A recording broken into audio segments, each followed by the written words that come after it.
All right, guys, this is going to be the last review on a fragrance from Byredo for a while until I get the desire to try something new from it. You know, I've gone through the entire line and I just wanted to kind of pick out some highlights that I felt you guys should probably know about or get interested in. So yeah, without further ado, this is from the house of Byredo. Can you guess which one it is? Let's take a ride.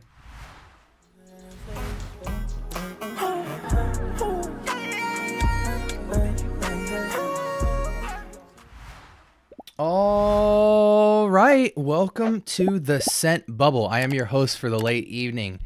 Today from the house of Byredo, we have an Extrait de Parfum, which is just kind of basically this series from Byredo where they up the oil concentration on it so the juices are darker and things like that.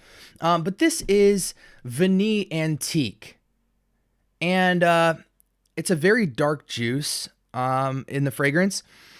And I was actually impressed with this. It's kind of a letdown that it's in the wheelhouse of so many other fragrances, but I was in Neiman's and I kind of walked up to the guy and I said, hey, you know, what are these fragrances over here? They had like 4 or 5 fragrances that kind of look like dark liquors, you know what I mean? And he said, oh, these are our extraits. These are our higher oil base or whatever. And so I said, you know, give me your highest selling one. And he showed me Vanille Antique. So I said, oh, you know, that would be good to talk about for the channel because it was pretty good smelling and I wanted to see the longevity on the fragrance before I talked about it. This is amber. This is vanilla, obviously, as the name suggests. So antique vanilla. Does it get close to that? It kind of has a very Maison Francis Kurkdjian's Grand Soir. It's got a Grand Soir feel. A little less creamy, a little bit more fresh. The fragrance, the knockoff fragrance, I'm going to tell you that this smells almost 100% like State of the End. You're going to want to, because if you want this on the low, I'm going to give you the fragrance that I think is dead ringer, 10 out of 10 close, is this fragrance. But, so it's supposed to be higher concentrate. I think the vanilla amber DNA typically is known for staying on clothes long and being a 10-hour plus fragrance. So the fact that it's an Extrait de Parfum here doesn't change the fact that even if it was eau de parfum or I don't care if it's eau de cologne, vanilla and amber typically just last forever on skin. But it's a good fragrance, guys. Picture Grand Soir freshened up. I always say this example, but guys, since you're so used to it, I think it translates so well for you. In the same way, you guys could probably finish my sentence right now. In the same way that Dior Homme Parfum is a dusted, more fresher take on Dior Homme Intense, Vanille Antique feels like a fresher take of Grand Soir. I don't really get any nuances to speak of. Look at this bottle, okay? This even looks like the Grand Soir juice. And had this bottle not been a circle and it would have been a square, it would have basically, we would be calling this a clone. When did this come out? 2022? When did Grand Soir come out? You gotta love this bottle, right? This bottle is so special looking. Timeless, man. This came out in 2016. So yeah, they tried to pull a fast one on you, MFK. They really did. But anyways, let's go see the makeup of this fragrance. Top, we have musk and plum. I don't get a ton of plum here. I'm gonna just be straight real with you. If so, it's a very vanillic, dense, dark plum. But don't let that fool you. This isn't a dark fragrance. This is warm and seductive and bright, similar to Grand Soir. Less creamy though, more fresh. White wood, who knows what the heck that's supposed to smell like. Labdanum, and then in the base we have amber and vanilla. So in my opinion, guys, what you have is a vanilla amber fragrance that's dusted for freshness by the following: musk, plum, white wood, labdanum. Yeah, guys. Yeah. I mean, if you really squint your eyes, you might get a dust of a little speck of plum on what's making it smell fresh in terms of the sweetness being a little bit more tinged than just amber vanilla. But this is an amber vanilla fragrance that's just slightly freshened up. What's the price tag on this? I don't want to spend too much time on it since it's so close to Grand Soir. 375 USD for a 50 ml. Can't justify it, guys.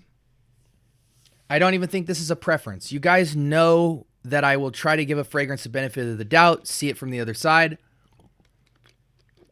I don't care if you're rich or poor. This fragrance is not worth $375. It's not worth $275. It's not even worth $175. If you got the money, you go for Grand Soir. If you like the fresher take of Grand Soir and you want it to feel softer but still be pungent, I'm going to show you a fragrance that you can get that's an inspiration of this fragrance to an absolute T.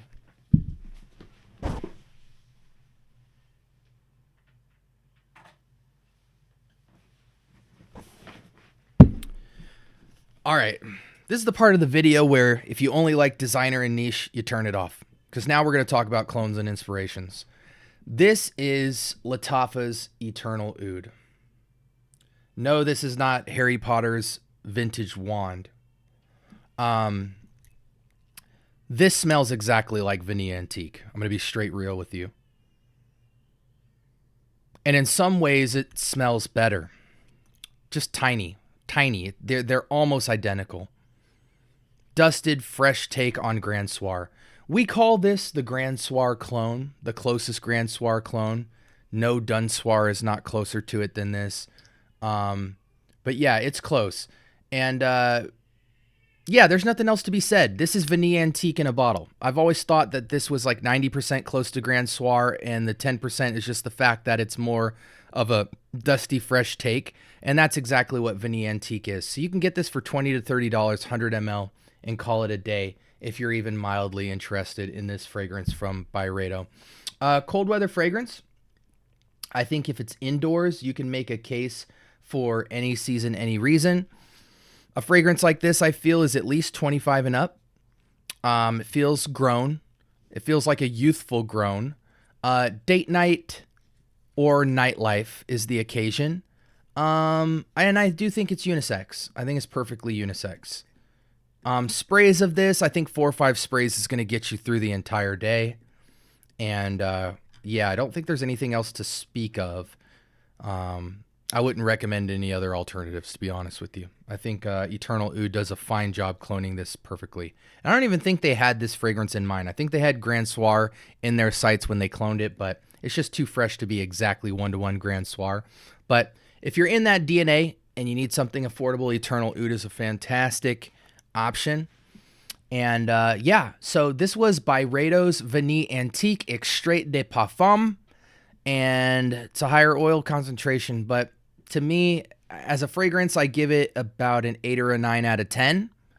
But it's in the wheelhouse of other fragrances. So the price tag is just a little steep, I think, for this DNA. Grand Soir is better. The clones are cheaper. So pick what you will. This was the Scent Bubble. I hope you guys have a blessed week. And until next time, see y'all later.